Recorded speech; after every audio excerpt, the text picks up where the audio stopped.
اور حضرت عمر فاروق رضی اللہ تعالیٰ عنہ کی اتنی نیکیاں ہیں. سرکار نے یہ نہیں فرمایا عائشہ تھی نے سوال تو بڑا مشکل کر دیا.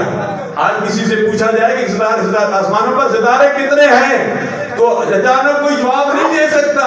اگر آپ سے پوچھا جائے کہ اس مسجد کی صفحے کتنی ہیں فوراً آپ بھی جواب نہیں دے سکیں گے, سوچ میں پڑ جائیں گے. میں بھی سوچ میں پڑ جاؤں گا.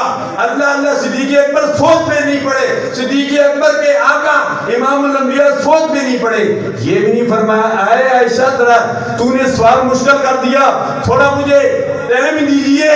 فرمایا جبریل آئے گا تب بتاؤں گا.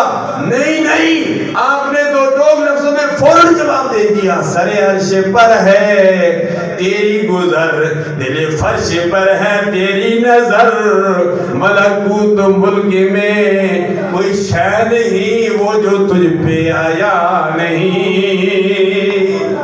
اسٹیج کے مصطفیٰ نے تو بات ہی ختم کر دی. سرکار عرش پر ہے تو فرش کی خبر ہے, فرش پر ہے تو عرش کی خبر ہے, سر عرش پر ہے, سر فرش پر ہے. جہاں بھی سرکار ہے عرش پر جاتے ہیں تو فرش کی خبریں دیتے ہیں, فرش میں چلتے ہیں تو عرش کی خبریں دیتے ہیں.